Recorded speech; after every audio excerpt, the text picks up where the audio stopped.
Hello everybody and welcome back to Build and Battle MTG. Today we have a really fun deck tech, and especially for the price, this is going to get you so many wins, and it's not standard or anything, which, by the way, I do have a standard deck coming to you guys shortly. So yeah, if you want to see that, leave it down in the comments below, and also, if you are new to the channel, leave a comment down below. I'd love to see that we have some new viewers, and please subscribe. It helped the channel out a lot. And yeah, let's get into it. Mono green deck tech. But before we get started with the deck tech, if you guys have any video suggestions that you like to see, any video ideas, or just any types of videos, like if you guys want to see pack openings, for example, definitely leave a comment down below, and we will try our best to get a video out there as soon as we can. And I know I haven't put out a video in a long time, but that's because I was really busy with school, but now that summer's on, I can put out lots of videos, so we're going to be aiming for about one every week, maybe two every week. So yeah, and also if you would like to sponsor the channel some packs, my email would be in the description below. Shoot me an email and we'll talk about it. And thank you so much for tuning in. Now onto the deck tech. Alright, let's get into the mono green deck tech. So, we're just gonna start off with the lands here. It's pretty basic. There are 21 combined lands in this deck. 17 forests right here. And then we have a special land in here called Mosswort Bridge. So it has Hideaway, which means this land enters the battlefield tapped. When it does, look at the top 4 cards of your library. Exile 1 face down, then put the rest on the bottom of your library. Okay, so you can look at the top 4 cards of your library, exile 1 face down, and then put the rest on the bottom of your library. You can tap it for 1 green, and you can pay 1 green, tap it. You may play the exiled card without paying its mana cost if creatures you control have total power 10 or greater. Now, the total creature power 10 or greater is definitely not going to be that hard to reach in this deck, especially since we are running cards that get a ton of +1/+1 counters in it. Reference to this, why we have that there. So this card is, since we're running a deck with a bunch of big boys in it, like 10/10, 11/11s, this is going to help us out so much by getting our huge creatures onto the battlefield for free. Like, you don't have to pay its mana cost. Alright, so let me move the lands out of here. Starting with the creatures, I believe we have 1, 2, 3, 4, 5, 6, 7, 8 1-drops. And the first 1-drop, being one of my personal favorite cards in the deck, is Scute Mob. Now this is a card that's going to be getting a ton of +1/+1 counters if it sticks around. And most of the time, it will not stick around because this deck is not running that much 1-drop, 2-drop, 3-drop creatures at all. So you're definitely going to need some blockers maybe early game. So that's where Scute Mob comes in. But if it does stick around, or if you draw it late game, it's not a big deal because Scute Mob can get huge. It's 1 green to cast, it's a 1/1, and it says, at the beginning of your upkeep, if you control 5 or more lands, put 4 +1/+1 counters on Scute Mob. Now, as you can imagine, if you play this when you have 5 or more lands and it sticks around for 3 turns, that's a 16/16, so yeah, definitely starting off with a big boy deck, a 1/1 that can turn into a 20/20 in 4 turns is definitely good. So that's why we have that in here. The next 1-drop in the deck is Lana War Elves. Pretty simple. We just have this in here for ramp. It's 1 green and it's a 1/1, and you can tap it to add 1 green to your mana pool. Alright, moving on to the 2-drops. We have 3 2-drops, and it is all Paradise Druid. Paradise Druid is a 2-drop, 1 generic, and 1 green. It's a 2/1. Paradise Druid has hexproof as long as it's untapped, which comes in very useful. And you can tap it, add 1 mana of any color. Great for this deck. We're definitely going to be needing a lot of ramp. Now, we have 3 drops in the deck, and this card can get crazy really fast if nobody destroys it. It's Hydra's Growth. Hydra's Growth is a 3 drop. It's an enchantment aura. It says, enchant creature. When Hydra's Growth enters the battlefield, put a +1/+1 counter on enchanted creature. At the beginning of your upkeep, double the number of +1/+1 counters on the creature. So, one turn it has +1/+1, right? Next turn it has 2, 4, 8, 16. It keeps going and going and going forever. And especially if they don't destroy this, since we have so much creatures in here with trample, they can get huge. And another cool combo with Hydra's Growth is if you play it on Scute Mob when Scute Mob already has +1/+1 counters on it, then if it already has 4, you give it 5 when this enters, and then you get 10. No, really, you get 5 more from Scute Mob, and then you get 10 more from this. So Scute Mob can get incredibly huge by using Hydra's Growth or just any creature in the deck. Now we're jumping from 3 drops straight over to 5 drops, which I believe we have 5 of in this deck. And we are running 4 copies of Bellowing Tangleworm. This is a 5-drop 4/4, and it has Intimidate, which means this creature can't be blocked except by artifact creatures and or other creatures that share the same color with it.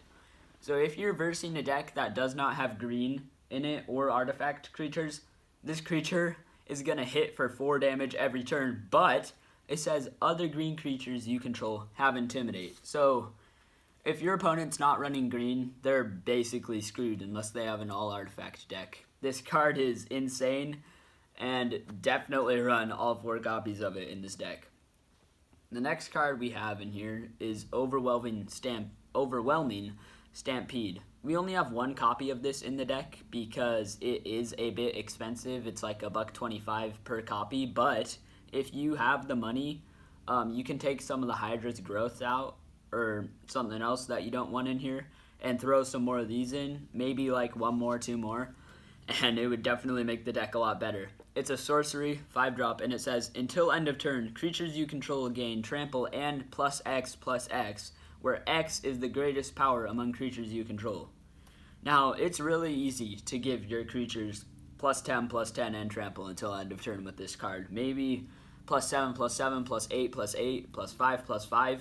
Any of those are going to be incredibly useful in a game. That's lethal damage right there for sure. If you have 3 or more creatures out, easily going to kill. So yeah, definitely include this if you have the cash. And yeah, it's definitely a great card. Also, I forgot to mention, but this deck will run you about $25 to $30. The next card we have in the deck is, we're moving on to 6-drop, by the way, is 4 copies of Auspicious Sterix. Now, throughout the playtesting that I've done with this deck, I've figured out that Auspicious Sterix doesn't really work in here, so if you have something else that you want to put in, definitely throw that in, or just more copies of the creatures that you like in this deck. Because its mutate is good, but we don't have other creatures in here to mutate onto it besides the other Auspicious Sterix.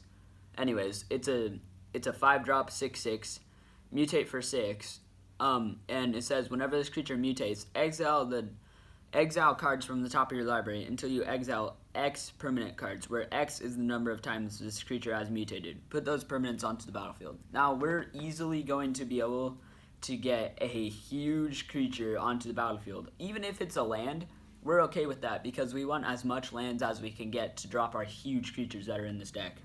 So either way, whenever you mutate this card, it's going to work in your favor. The next 6-drop we have is 4 copies of Double Enchant. Now, this card, I cannot tell you, has won me so many games. It is so good. It's probably the best card in the deck, honestly. It's a 6-drop sorcery, and it says, for each creature you control, you may search your library for a creature card with the same name as that creature and put those cards onto the battlefield. Then shuffle your library. So, let's say you have a Paradise Druid, a Scute Mob, and an Auspicious Sterix. Then you search your library for a Paradise Druid, put it onto the battlefield for free, a Scute Mob, put it onto the battlefield for free, and an Auspicious Sterix, and put it onto the battlefield for free. this card is crazy, especially since we have humongous creatures, which we're going to be getting into shortly.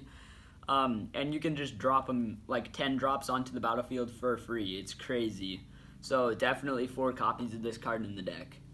The next card on the list is 2 copies of Rampaging Baloths. Rampaging Baloths is a 6-drop, trample, 6/6, and it has landfall. Whenever a land enters the battlefield under your control, you may create a 4/4 beast creature token. Definitely a great card. If this is even out for 2 turns in a row where you drop lands, that's 2 4/4 green beast tokens. So definitely a great card. And if you want to swap the Auspicious Derek's out, definitely put 1 or 2, no, just 1 more copy of Rampaging Baloths in. But yeah, definitely a good card. Definitely include it in this deck. The next card on the list, moving into 7 drops, is Engulfing Slagworm. And we have 1, 2, 3 copies of this. Yeah, 3 copies of this in the deck. It's a 7-drop, 7/7, and it says whenever Engulfing Slagworm blocks or becomes blocked by a creature, destroy that creature. You gain life equal to that creature's toughness. Now, this is crazy for attacking because if they block with anything, it doesn't matter. This basically has Death Touch. It destroys it, and you gain life equal to the toughness. So, most of the time, people are not going to want to block this, but they kind of have to because it's a 7/7. If they don't block, that's 7 damage straight to the face. And this is definitely a great card in the deck. It's going to keep you in the game for a lot longer since you gain so much life. Even holding it up as a blocker is probably the best strategy for this because it destroys the attacking creature and you gain life. So, yeah, definitely a great card. 3 copies in the deck. The next card on the list, 7-drop, is 3 copies of Gia's Vengeance. Gia's Vengeance can't be countered. Haste. Gia's Vengeance can't be the target of non-green spells or abilities from non-green sources. Also, it's an 8/5 haste for 7. That right there is crazy. Also, they can't counter this, so it's gonna hit the battlefield no matter what. And most of the time, they are not gonna be able to remove this because it can't be the target of non-green spells and abilities from non-green creatures. Definitely a great card. Definitely keep it in this deck. And the last card on the list is 3 copies. I bet you guys saw this coming from this. Titanoth Rex. It's a 9-drop. But that's not really what we're looking at here. Okay, so 9-drop, 11/11 trample, cycling for 2. And it says when you cycle Titanoth Rex, put a trample counter on target creature you control. Now, the way we are going to get this out is Mossfort Bridge, alright? So, we look at the top 4 cards of your library, Titanoth Rex is in there, boom, just exile it face down. Later in the game, when you have 10 combined power, put it onto the battlefield for free. Even if you don't get it onto the battlefield, if you have an Engulfing Slagworm, just put a trample counter on it. Boom, it's crazy. Then, if they block with 3 creatures from Engulfing Slagworm, it's gonna destroy all 3 of those creatures and you gain life equal to all their toughness. And yeah, this is the deck. As you can tell, it is very, very slow. Okay, so what you're gonna want to do is get all your ramp creatures onto the battlefield and try to get a 5-drop down. If that doesn't work, then you basically just have to wait until your lands hit the battlefield. But if you're making this deck, I definitely say take the Auspicious Derek's out. I just had it in here to experiment with and put some 3-drops in. I don't know, maybe like Lana War Tribe. That's a good card, especially for ramp. And yeah, so this is the deck, and now we're going to be moving on to our honorable mentions list, which we only have 1 card on. It's Gigantosaurus. If you have some extra cash laying around, this card is about $1. Definitely pick this up because you can put a trample counter on it with Titanoth Rex, and it becomes a 10/10 trample for 5. Yeah, and this is really the only deck you can play Gigantosaurus in because it's 5 green mana to cast, but we are running a mono green deck. So, yeah, that's it. Into the outro. That's it for this video. I really hope you guys enjoyed. Thank you so much for watching. Please subscribe. It helped the channel out a lot. And if you're a new viewer, definitely leave a comment down below. And yeah, because I'd love to see that some new people are tuning into the channel. And that's it. Catch you next time.